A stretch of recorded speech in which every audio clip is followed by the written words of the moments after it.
Hello and welcome back to the Crafty Corner. I'm Jana and I'm here to tell you about the new challenge over at the Funkie Junkie Challenge blog. Our new challenge for this week is "It was a blustery day," a famous quote from Winnie the Pooh. What is your blustery day technique? We'd like to know. Which art supplies give you a hard time? Is there a technique that you just can't wrap your brain around? Is there a technique that might even make you want to throw your art supplies? Well, my blustery day technique is microglaze. I absolutely love microglaze, and it is a fantastic medium to work with, but when it doesn't work, it really doesn't work. So I'm going to talk to you today about some of my tips and tricks for working through microglaze. We're going to be making a card with a microglaze background, and we're going to see whether it flops or flourishes today. So this challenge is open at the Funkie Junkie Challenge blog from March 9th through March 22nd.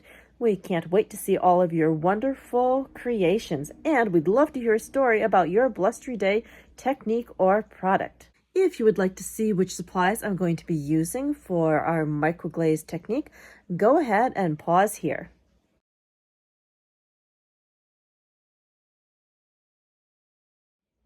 All right, let's head over to the Crafty Corner.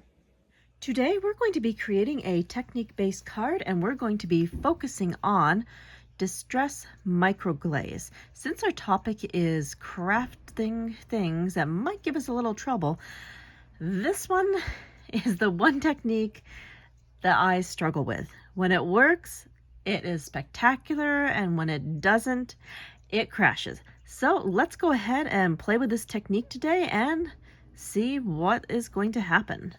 So to start with, I'm going to need a piece of the Distress white heavy stock, and we're going to create an inky background. So I'm just going to move us over so that we're over the craft mat portion of the glass media mat, and we will start to get inky. For inks today, I'm going to be using tumbled glass, salvaged patina,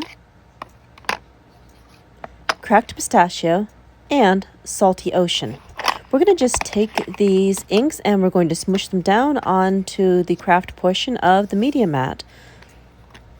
So I'm just going to take the ink and we're just going to twist a little bit onto the mat, and then once all of the ink is down, I will take the Distress sprayer and spritz a bit so that we get some nice water droplets going on the craft side of the mat.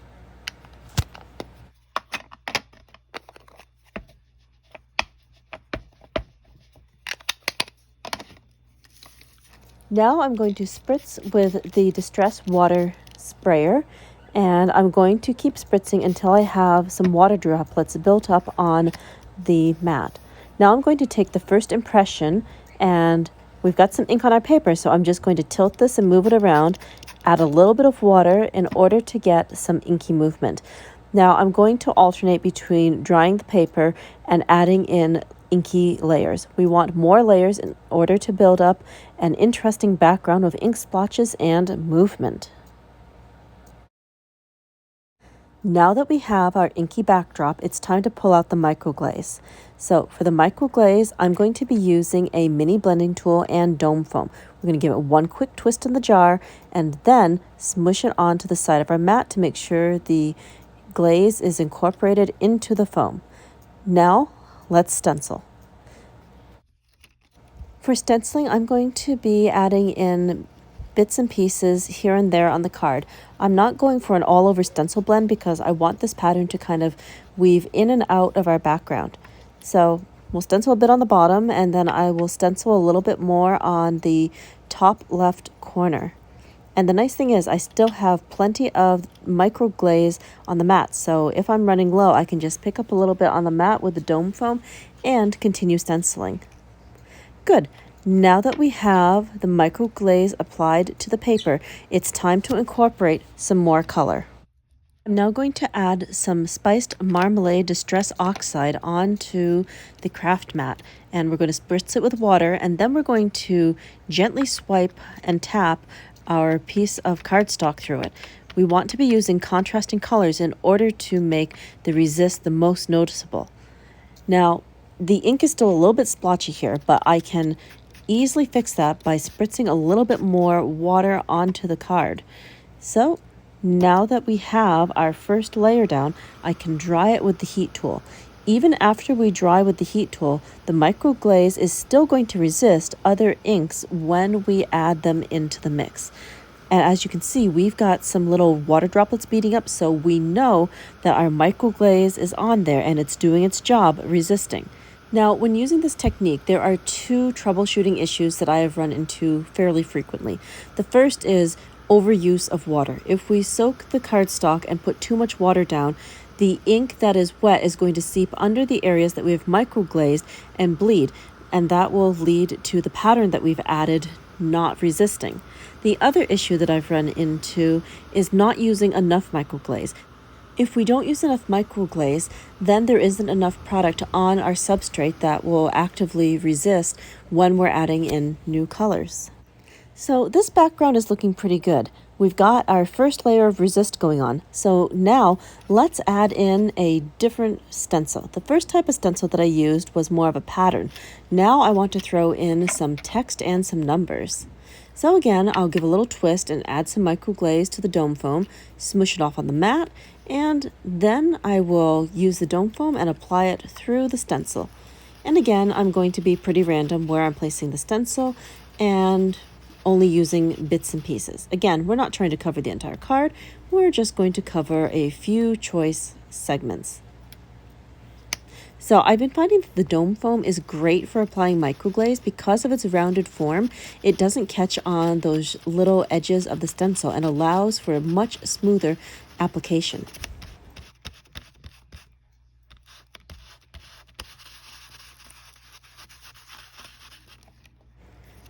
Now we have our second layer of microglazed stenciling.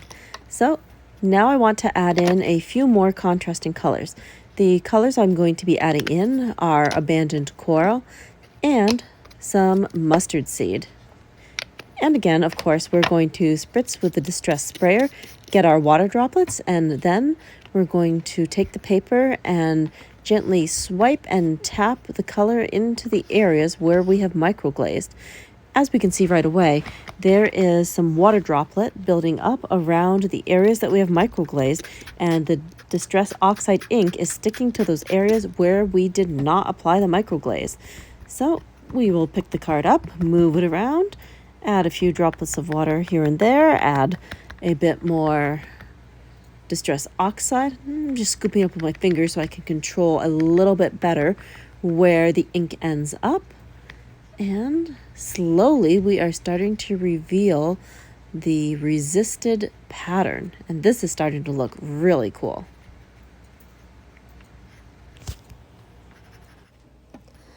Okay, so it looks like we've got enough ink on here to really show up the resist effect. So now I'm going to grab the heat gun and we're going to dry this off so we can see the finished result.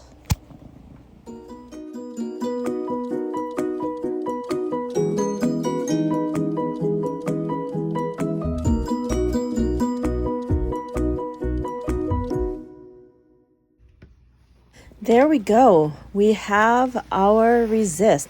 So I'll just quickly give the medium mat a quick wipe, and I'm going to add in a little bit of contrasting color. We had some lovely blues underneath the oxides, and I really want to bring that back in to our background. So I'm going to lay down just a bit of Prize Ribbon Distress ink, and we're going to carefully blend that onto the corners. Since the microglaze is still down, the blue is not going to stick to the areas that we've already used the resist technique on.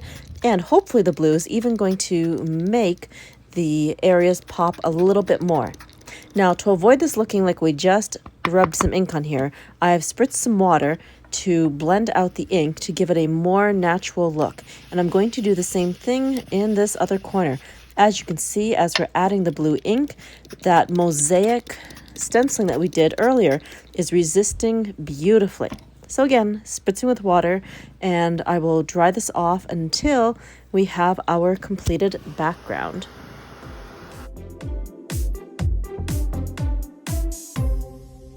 here is our finished background. We have the warm colors of the oxide and the cool of the blue. Now we're going to pull in a brand new die set. We're going to be using bunny games. We're going to be using the banner and the cute, adorable bunny to add as a focal point to our card. Now I'm going to be die cutting with some heavy mixed media white cardstock. And I've cut the banner twice and the bunny pieces as well as a whole bunch of the little flowers. Now we're going to add some color. I was so lucky to get my saltwater taffy in yesterday. So, of course, I had to add it to this project. Now I'm going to be taking a mini ink blender in order to get the banner colored. So we're just going to rub on a bit of ink and I'm going to color in the little banner pieces. For my other color, I am using Distress Oxide Mustard Seed in order to give this little banner some color. Now we're going to move on and I'm going to be coloring with some Distress Re-Inkers.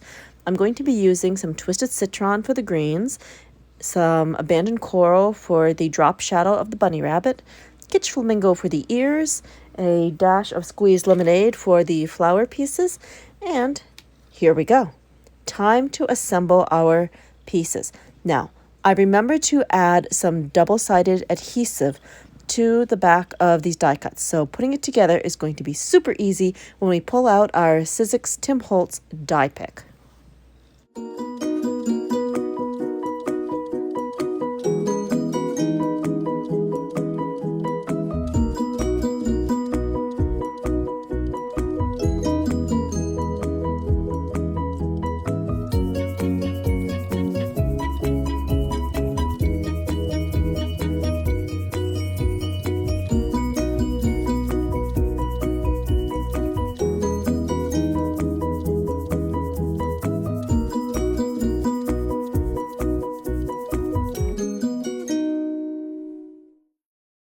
And here we are. All of our die cut pieces are now assembled. Time to start putting things onto our card. So to anchor our main focal point of the cute little bunny rabbit, I've die cut an oval and distress inked around the edges with some vintage photo. This is from one of the Tim Holtz Ideology paper packs. So we'll just slap on some Distress Collage Medium and adhese our oval to the center of the card. Now I'm going to be adding in the cute little bunny rabbit. So again, this is double-sided sticky tape, so we just have to peel the rabbit off of the backing and stick it right down onto the card. I'm loving the layers of the Distress Mixed Media heavy stock. It's definitely heavier in weight and gives the die cuts some stability. Okay, there is our cute little rabbit placed. Next, I'm going to go in and position the banners. So again, these banners were inked with saltwater taffy, Distress ink, and mustard seed Distress oxide. So I'm just going to put these at the corner of the card, and then I'm going to overlap my second banner on the other side. This will give us some visual interest up at the top of our card.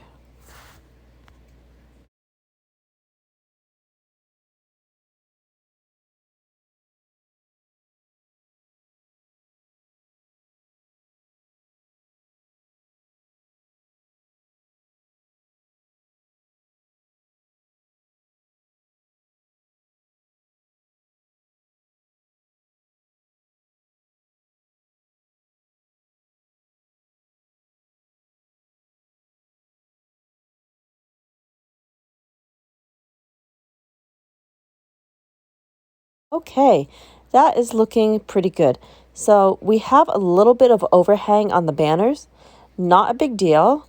I'm just going to flip the card over and we're going to grab our mini snips and take care of those extra little pieces that are hanging off the edge. Nice and simple. Now we're going to be adding in some of these cute little daisies. I'm going to take the stems first and sprinkle those over the front of the card. And then I will go back and add in the flower pieces. These are perfect for adding little details to the card. I am loving these new die shapes. There are so many possibilities for these. I think Bunny Games is definitely going to become a new one of my favorites.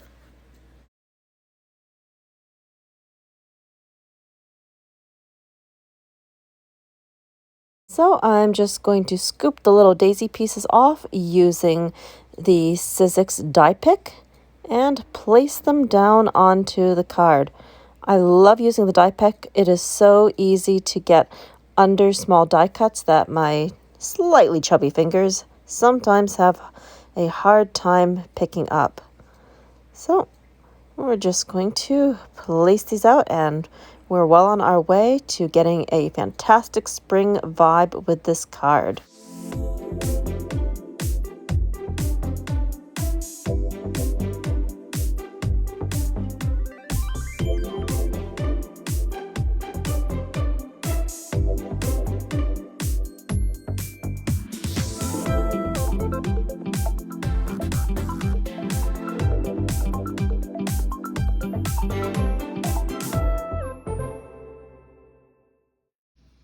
And now for the finishing touches.